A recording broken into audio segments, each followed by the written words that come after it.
video, we made a lot of changes to Predator Bay 3000, modifying the scape, getting everything ready, making room for new, bigger things. Well, I'll put it up on the screen here somewhere, but a big crate of those new things has arrived.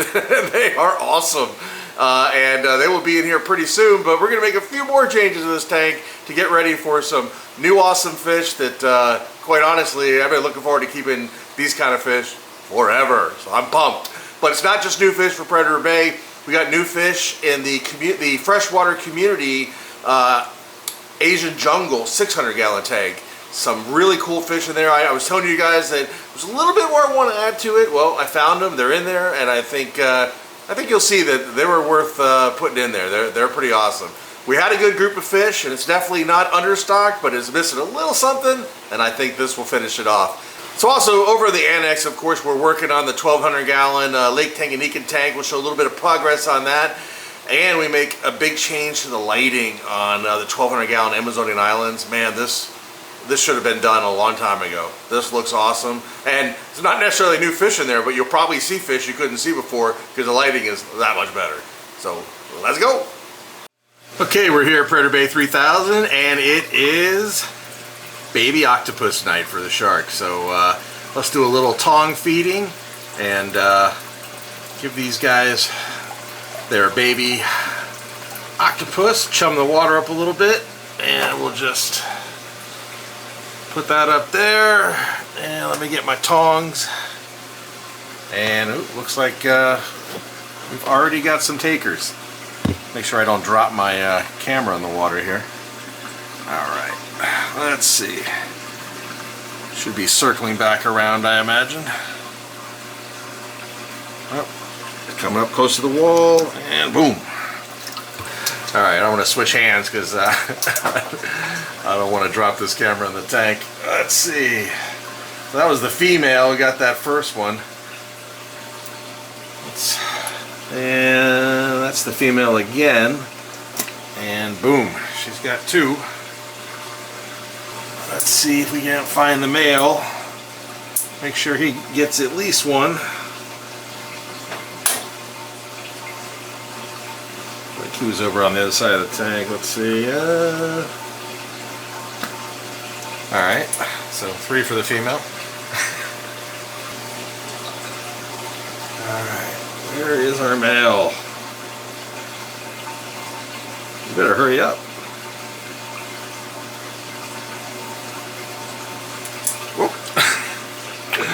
Coming out of the water.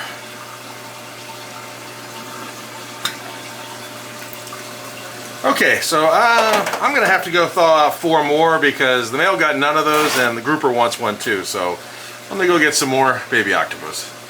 So I know the 600 Asian jungle is a tank that everyone says, you know, it's good to go. You don't need to add anything, and I mostly agree with that. But there was a couple choice fish that I wanted to add to this, and mostly it's to beef up what I already had. So let's see here. Let's start with these tiny little denison barbs or roseline sharks. I have a couple large ones, but I wanted some more, so I just added a school of baby ones. So it's basically just increasing what I already had. And I did the same thing with the clown loaches. You'll see a couple baby clown loaches in the tank, and same deal. I just wanted to beef up the school a little bit of the clown loaches, so I added 6 more. And the other thing was, these are a really cool fish I came across. It's a type of gold barb. There's a couple there, and there's a bunch in the back over there. I never kept them before, and I just thought they were cool, so I added them. I don't know what to expect necessarily with them, but they're cool. And then lastly, everyone used to always ask questions about who were those fish swimming topwater that looked a lot like these guys here. And what those fish are is royal trout danio. And you might have noticed you haven't seen them in a while, and that's because my old group of 3, they aged out. I had them for a long time, and they just slowly died off as they got older. So for me, it was a no-brainer to get a new group of those, and I got 5 this time. And they're not always the easiest to find, and I really love them. And they're, you know, super high energy. They look beautiful, especially when they get bigger.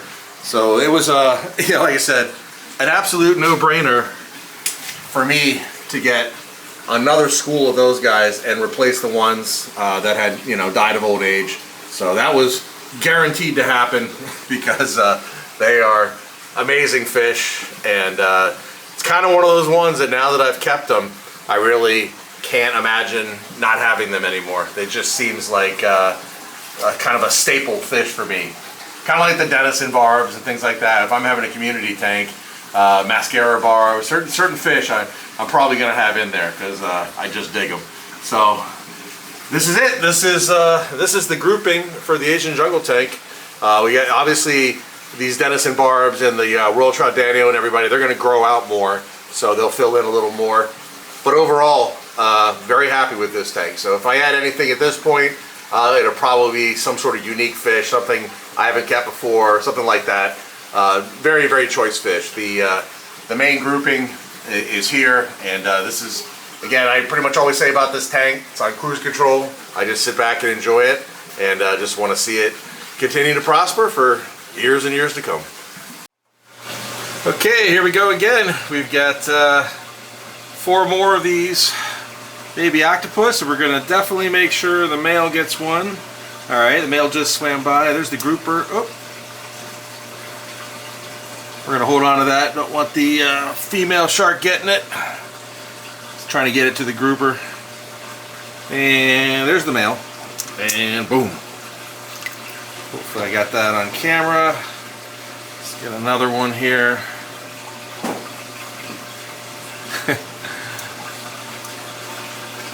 Let's see who's coming by here. That's the female.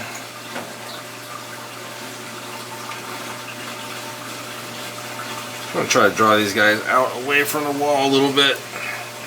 They're kind of right up in my mug. Alright, there's the one coming out of the water there. Alright.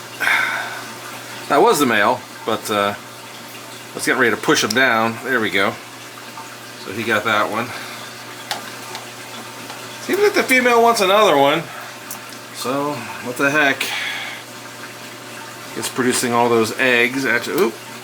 That was the female. Yeah, that was the female. That one.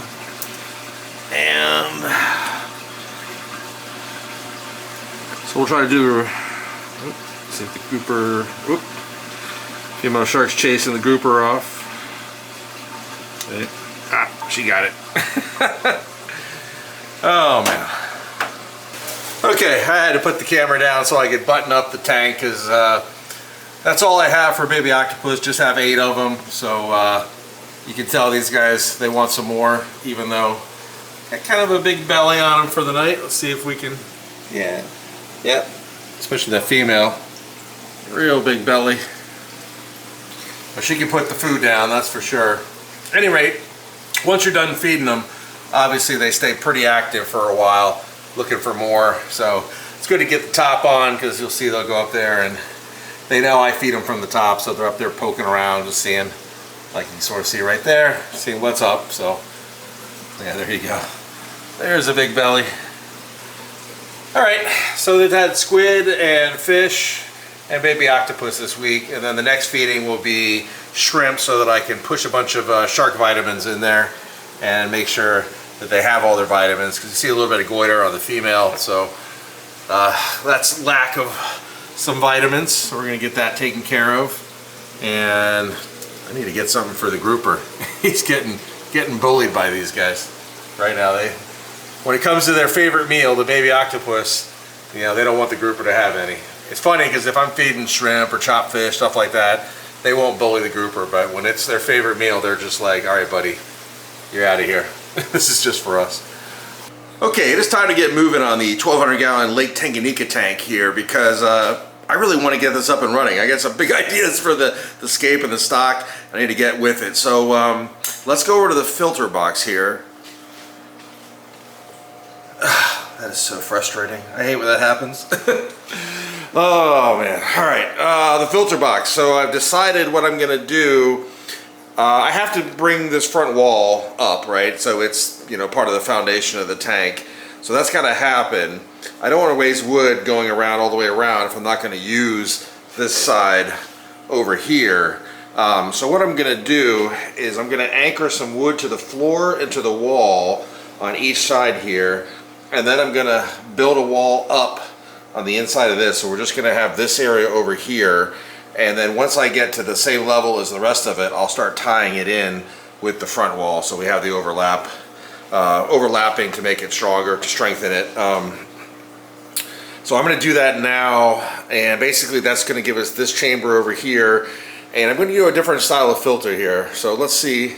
So instead of like over in the 1200 gallon, we're using the whole thing. We're bringing the water in on the far left, and then we're sort of swirling it down there. And then we have floating bags of biomedia underneath here, and then plants on the top.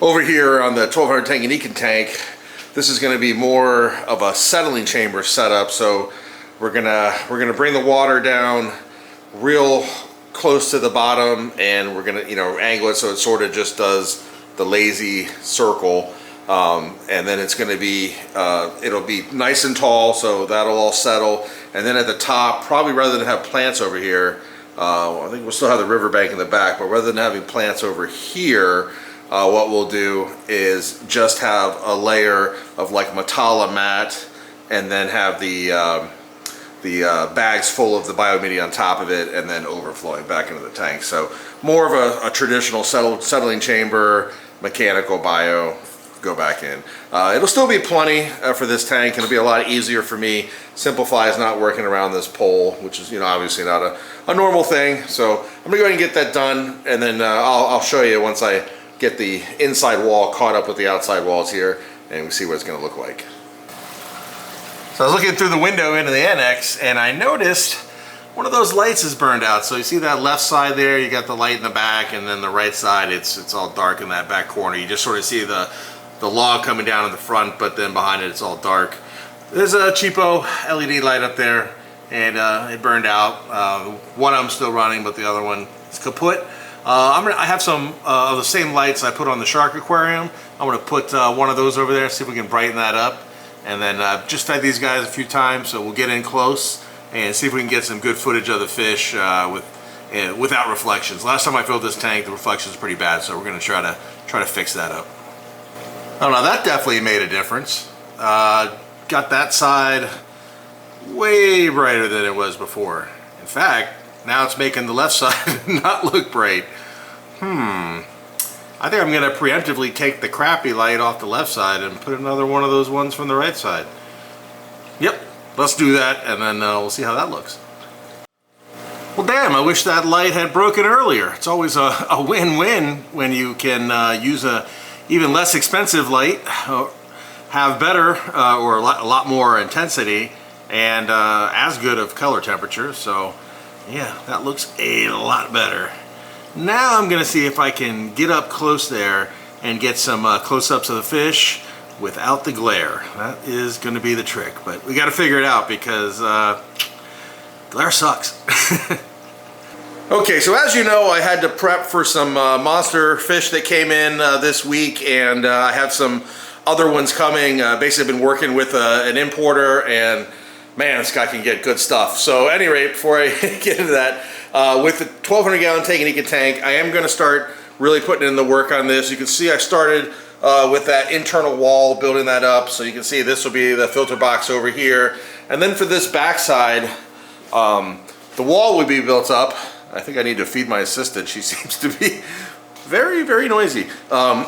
Anyway, so this front wall has got to be built up, but this back area over here is not going to be part of the tank anymore. The filter's going to be over there. So I'm trying to think what to do with this. Right now, my working theory is I could frame up so basically this wall would be built up, the side wall. I could build this wall up over here and then just put in shelves. I could keep fish food and things like that, match it up with the rest of the tank. So that's kind of what I'm thinking right now. At any rate, I have my assistant. She's in charge of figuring this out, and as you can see, she's checking it out, making some measurements and everything, and then I'm sure we'll come up with a decent idea. But for the Lake Tanganyika fans, this tank, you're gonna see a lot of progress in the next couple videos. Okay, so one of these other changes we're making at Predator Bay 3000, we opened everything up last time. Obviously, a little bit's been knocked down, so, but I'm not talking just fixing things. We're going to make a couple more changes. So I'm going to actually pull out the eel cave because this isn't the tank I'm going to put the eel in. I have the other large saltwater aquariums, and the eel's going to be over there. So we're going to take that out, and we're going to lower that down, and we're going to make more caves over here because the grouper there, as you see, in a cave right now, he needs some caves, and the other fish I plan to put in here, they need a little refuge from the sharks at certain times. Most of the time is fine, but every once in a while they need some a safe space away from the big boys. So we're going to knock that lower, and we're going to create some caves over in the corner on each side of the tank. And the key here is the sharks, they like to swim up around the corner the whole way, so I just want to give them more room to make that easier for them. And then we're going to come across 22 feet over the other side of the tank, and we'll do a similar thing back over there in the corner. We'll add a few caves rounded around that. We'll keep it low so the sharks can swim up and over, and we're just going to tidy up this stuff a little bit. They moved a little bit around, and grab that piece, move it over. So just a little bit of fine tuning because we have some true monsters coming to this aquarium, and I want to get everything just right before we put them in. Alright, so we're back here at the estuary, and I think these guys are used to me enough that I'll be able to get them on film once I start feeding them. They're kind of hiding down there, they know food's coming. But what I'm going to do is go ahead and pour the food in, and hopefully we'll catch them up here in the middle water column, and you'll see how incredibly fast they are. And believe it or not, these are fish that are actually going to be able to go with the sharks, so they get really big, but they're peaceful fish. So let's see if I can get them on camera. Okay, the food is in, and yeah, here we go. This is the first group here. These are actually French grunts. You see there's 4 of them, and then the fusilis coming in. They're maybe camera shy. They are the larger, incredibly fast ones. When I look to see in the tank and then look through the viewfinder in the camera, I can't tell if it's picking these guys up or not as they just blast through there. They're so fast. It's crazy. And of course with the camera there, they're sort of rather than being up in the water column where they normally be, even with me here and everything, they're sort of dipping down there, get away from the camera. So let me back up a little bit, and we'll try zooming in and see if we can catch any of these guys. Try to get a better angle. Yeah, it's hard to tell. But at any rate, hopefully I'm getting some footage of these guys. They will eventually be large enough to go with the sharks, and they have great coloration, and they're really active fish. And even though they get a couple feet long, they will school together. So like I said, they have great coloration, schooling together, incredibly fast, top water, lots of movement. So it'll be an awesome contrast to, you know, sharks and rays, which are sort of moments of amazing activity punctuated with a few hours of laying around. So this will give this and the groupers will give the tank that constant movement. So no matter when you're looking at it, you have something cool to watch. So I'm looking forward to getting these guys big enough to be able to go into the shark tank. But in the meanwhile, they're gonna keep getting power fed here in the estuary. And I think probably once they're, I probably won't put them until they're a minimum of a foot to 14 inches or so. I don't want to take any chances, but we'll see how tall they get to. The fusilis, I never kept them before, so we'll see what they look like. Right now they're incredibly streamlined and long, thin speed demons here, so they definitely need to get more thickness to them so the sharks don't give them a, so that the sharks don't look at them as a potential meal. So sometimes when you build a big tank like this, 1,200 gallon Amazonian Islands build, at first it's so new, it's so awesome that maybe you overlook little imperfections.